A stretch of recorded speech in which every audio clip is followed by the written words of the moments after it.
ఆనందంగా ఉండాలని అందరూ కోరుకుంటారు. ఆనందంగా ఉండుట కోసం కొంతమంది విహారయాత్రలు, ప్రయాణాలు, కుటుంబంతో గడపటం, పిల్లలతో సమయాన్ని కేటాయించటం ఈ విధంగా అన్నీ చేస్తారు. కేవలం ఆ ఆనందం కొద్దిసేపు మాత్రమే ఉంటుంది. మరలా ఏదో తెలియని బాధ. మనసు, శరీరం ఆనందంగా ఉండటం కోసం ఏదో ఒకటి చేస్తూనే ఉంటుంది. అయితే ఈ ఆనందంగా ఉండాలని కొంతమంది అనేక ప్రయత్నాలు చేస్తారు. కొంతమంది ఆనందం కోసం దురలవాట్లకు బానిసవుతున్నారు. మద్యం, డ్రగ్స్, చెడు అలవాట్లు ఈ విధంగా ఆనందాన్ని వెతుకుంటున్నారు. కానీ ఆనందం కొద్దిసేపు మాత్రమే ఉంటుంది. అసలైన ఆనందం కావాలి అంటే అది క్రీస్తులో ఉంటుంది. క్రీస్తులో సంపూర్ణ సంతోషం కలదు. ఇస్కరియోతు యూదా యేసుప్రభు శిష్యుడిగా చేరక ముందు ఆయన బరబ్బా అనే దొంగతో ప్రయాణం చేశాడు. దొంగగా మారి ఎన్నో దొంగతనాలు చేశాడు. ఆయనకు డబ్బు అంటే ఎంతో ఇష్టం. డబ్బులోనే ఆనందం వెతుక్కున్నాడు. బరబ్బాని విడిచిపెట్టి యేసులోనికి వచ్చాడు. యేసుతో చేరాడు. యేసు ప్రభుతో ఉన్నప్పుడు కూడా డబ్బు సంచి ఇస్కరియోతు యోధా దగ్గరే ఉంది. కానీ ఆయనకి సంతోషంగా లేదు. అందులోంచి డబ్బులు తీస్తూనే ఉన్నాడు. కానీ ఆయనకు సంతోషం కలగలేదు. చివరకు యేసయ్యనే అమ్మేశాడు. డబ్బులు సంపాదించాడు. కానీ ఆయనకు ఆనందం దొరకలేదు. చివరికి తన ప్రాణాలనే విడిచిపెట్టాడు. అయితే అసలైన ఆనందము క్రీస్తులోనే కలదు. క్రీస్తులో ఉండేవారు నిత్యము సంపూర్ణ సంతోషము కలదు అని దేవుడు సెలవిస్తూ ఉన్నాడు. క్రీస్తులో ఉన్నవారికి సంపూర్ణ సంతోషం కలగదు. నీకు నిత్యము ఆనందం కావాలంటే అది ఆత్మీయ జీవితంలోనే దొరుకుతుంది. నిత్యమైన సంతోషము ఆత్మీయ జీవితంలోనే మెండుగా కలదు. బైబిల్ చెప్తుంది, నీవు ఎల్లప్పుడూ సంతోషిస్తావు, దేవునిలో ఆనందిస్తావని దేవుని వాక్యం తెలియజేస్తుంది. నీవు ఆనందంగా ఉండాలంటే క్రీస్తులు ఏ విధంగా ఎదగాలో అనేక విషయాలను మనము తెలుసుకుందాం.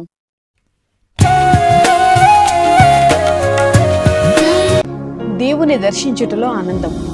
దావీదు ఈ విధంగా ప్రార్థన చేశాడు, జీవము గల దేవుని దర్శించుటకు నా హృదయమును శరీరమును ఆనందంతో కేకలు వేయుచున్నది. దేవుని సన్నిధిలో గడిపితే దావీదుకి ఎంతో ఆనందం. ఆయన మామూలుగా ఖాళీగా ఉండే మనిషి కానీ కాదు. ఒకప్పుడు గొర్రెల్ని కాచుకునేటప్పుడు ఆనందంగా సంతోషంగా పాటలు పాడుతూ దేవునితో ప్రయాణం చేశాడు. కానీ దేవుడు ఆయనను ఉన్నతమైన రాజ్య పాలనకు తీసుకుని వచ్చాడు. గొప్ప రాజుగా ఏర్పాటు చేశాడు.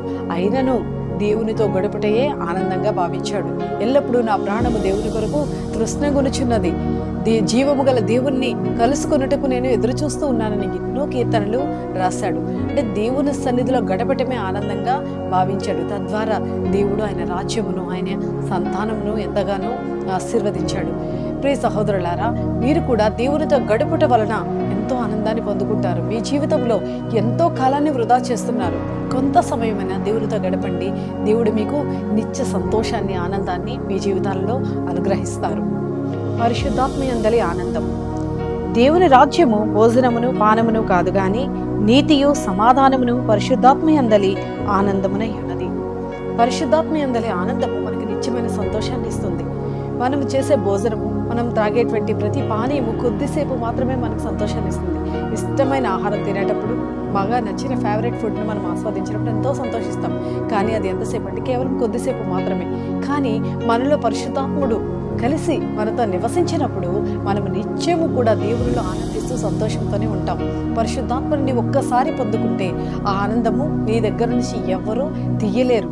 అందుకే యేసు ప్రభువారు అంటున్నారు కదా, నేనిచ్చు నీళ్లు త్రాగువారు నిత్యము సంతోషంగా ఉంటారు. నేనిచ్చు నీళ్లు ఎల్లప్పుడూ ఉబ్బుకుచుండి నీటి ఊటగా ఉంటుందని దేవుడు చెప్పాడు. కాబట్టి పరిశుద్ధాత్మను పొందుకునే అనుభవంలోనికి నువ్వు వెళ్ళినప్పుడు నీవు ఊహించిన నమ్మసక్యము కాని గొప్ప కార్యాలు నీ జీవితాల్లో జరుగుతాయి. ఆత్మీయ జీవితంలో పరిశుద్ధాత్మ అనుభవంలో తేలియాడేవారు నిత్యము సంతోషంతోనూ ఆనందంతోనూ దేవుడితో సహవాసం చేస్తూ ఉంటారు. అట్టి కృప దేవుడు ప్రతి వారికి దయచేస్తాడు. ప్రార్థనలో ఆనందం. పౌలు ఈ విధంగా చెప్తున్నారు, మీ అందరి నిమిత్తము నేను చేయు ప్రతి ప్రార్థనలో ఎల్లప్పుడూ సంతోషంతో ప్రార్థన చేయుచున్నాను. పౌలు గారు ఎన్నో సంఘాలను స్థాపించారు.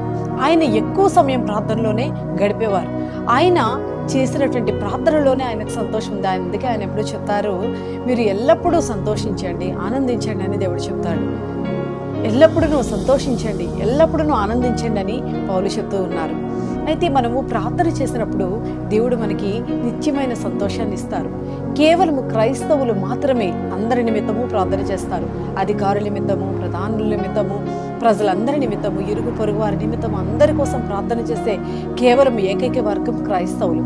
క్రీస్తు చెప్పినటువంటి గొప్ప విషయము ప్రతి వారిని ప్రేమించండి, అందరి నిమిత్తము ప్రార్థన చేయడని దేవుడు చెప్పాడు. ఆ ప్రకారంగా క్రైస్తవులు అందరి కోసము ప్రార్థన చేస్తారు. సువార్తను ప్రకటించడం వలన ఆనందం. అయిననేమి మిష చేతనే గాని సత్యం చేతనే గాని ఏ విధము చేతనైనను క్రీస్తు సువార్త ప్రకటించబడుచున్నది, అందుకు నేను సంతోషించుచున్నాను. పౌలు ఈ విధంగా చెప్తున్నారు. ఆ రోజుల్లో ఎంతో మంది కొన్ని దురాశల చేత వారికి ఉండే ఏదో లాభం వస్తుందనే ఉద్దేశంతో సువార్తను చేశారు. వారి నిమిత్తము పౌలు ఈ మాట చెప్తూ ఉన్నాడు. ఏ విధం చేతనైనా క్రీస్తు ప్రకటించబడుతున్నారు. ఇది చాలా సంతోషించదగ్గ విషయం. ఈ రోజుల్లో కూడా అనేక మంది ఏదో లాభం ఆశించి ఏదో దొరుకుతుందనే ఉద్దేశంతో దేవుని సేవలోనికి వస్తున్నారు. ఎందుకు పనికిరాని వాడు దేవుని సేవకుడిగా అవ్వాలని చాలా మంది అనుకుంటున్నారు. కానీ అది దేవునికి అనుకూలమైనది కాదు. ఏ చేతనైనా సువార్త ప్రకటించబడుచున్న సంగతి మాత్రం ఎంతో సంతోషించదగినది. ఎందుకనగా సర్వలోకమునకు సువార్త ప్రకటించబడాలి అనేది దేవుని చిత్తమై ఉన్నది. దేవుని సువార్త ప్రకటించుట చేత అనేక మంది రక్షించబడుతూ ఉన్నారు. సువార్తను ప్రకటించడం ద్వారానే నాకు సంతోషమని దేవుని సేవకులు ఎంతో మంది చెబుతూ ఉంటారు. అలాగే నీ మీద కూడా ఎంతో భారం ఉంది. నీవు కూడా సువార్తను ప్రకటించాలని దేవుడు కోరుకుంటున్నాడు. నీ నిమిత్తం అనేక ఆత్మలు రక్షించబడాలి. సువార్తను ప్రకటించడం ద్వారా అనేకమైన ఆత్మలు రక్షించబడి తద్వారా నీవు గొప్ప ఆనందాన్ని, ప్రతిఫలాన్ని పొందుకుంటావు. సువార్త ద్వారా దేవుడు నిన్ను ఎంతగానో హెచ్చిస్తాడు. సువార్తను ప్రకటించడం వలన నాకు ఎంతో సంతోషం కలదని దైవ సేవకుడు సెలవిస్తూ ఉన్నాడు. కాబట్టి మన మీద ఎంతో భారం ఉంది. మనం కూడా సువార్త పనిలో పాలిభాగస్థము కావాలని దేవుడు ఆశపడుతూ ఉన్నాడు. ఐక్యతలో ఆనందం. నీవు ఎక్కడ ఉన్నను అందరితోనూ ఐక్యత కలిగి ఉండాలని దేవుడు కోరుకుంటున్నాడు. నీ కుటుంబంలో నీవు ఐక్యతను కలిగి ఉండాలి. నీ సంఘములో నీవు ఐక్యతను కలిగి ఉండాలి. నీ చుట్టుపక్కల ఇరుగు పొరుగు వారితో కూడా నీవు ఐక్యతను కలిగి ఉండాలి. ఐక్యత ఎక్కడ ఉంటుందో అక్కడ దేవుని కార్యాలు కూడా బలంగా జరుగుతాయి. 120 మంది మేడగదిలో కలిసి ఏక మనసుతో ప్రార్థన చేసినప్పుడు పరిశుద్ధాత్మ శక్తి అక్కడకు దిగి వచ్చింది. ఆ రోజు అనేక మంది రక్షించబడ్డారు. అలాగే నీ కుటుంబం ఐక్యతగా దేవుని సన్నిధిలో ప్రార్థన చేసినప్పుడు కుటుంబం నుండి ప్రతి శోధన తొలగించబడుతుంది. సంఘము ఏక మనసుతో ప్రార్థన చేసినప్పుడు సంకెళ్ళు విడిపించబడతాయి. పేతురు విడుదల పొందిన రీతిగా మీ సంఘం నుండి ప్రతి శోధనను జయించాలంటే సంఘం అంతా ఐక్యంగా ప్రార్థన చేయాలి. కుటుంబం అంతా ఐక్యంగా ప్రార్థన చేయాలి. నువ్వు ప్రార్థనలోను అదేవిధంగా నీవు జీవించే జీవితంలోనూ ఐక్యతను కలిగి ఉన్నట్లయితే దేవుడు నీ జీవితంలో అనేకమైన ఆనందాన్ని, ఆశీర్వాదాన్ని నీకు దయచేస్తాడు. ముఖ్యంగా ఐక్యత ఉండాలి అంటే నీలో ఒక మంచి మనస్సు, అందరినీ అర్థం చేసుకునేటువంటి తత్వం నీలో ఉండాలి. అటువంటి తత్వం నీవు కలిగి ఉన్నప్పుడు నీవు ఆనందం కలిగి జీవిస్తావు. క్రీస్తు కొరకు శ్రమలలో ఆనందం. మోషే గురించి దేవుని వాక్యం ఈ విధంగా సెలవిస్తూ ఉన్నది.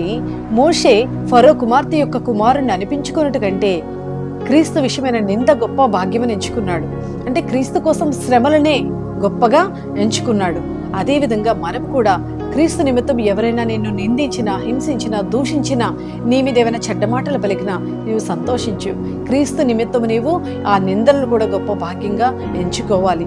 క్రీస్తు కొరకు శ్రమలను నీవు ఈ లోకంలో భరిస్తే దానికి ప్రతిఫలంగా దేవుడు నిన్ను పరలోకంలో హెచ్చిస్తాడు. నిన్ను ఉన్నతమైనటువంటి నీతి కిరీటము చేత ఆయన అలంకరింపచేస్తాడు. క్రీస్తు నిమిత్తం ఎవరైతే ఇక్కడ హింసించబడుతున్నారో వారికి తప్పక బహుమానము ఆయన సిద్ధపరిచి ఉంచాడు. ప్రియ సహోదరి, సహోదరుడా, ఒకవేళ క్రీస్తు నిమిత్తం నిన్ను తక్కువగా చూస్తున్నారా, నిన్ను హింసిస్తున్నారా, లేక అవమానిస్తున్నారా, లేకపోతే నిన్ను బాధపెడుతున్నారా, నీవు సంతోషించు, ఆనందించు.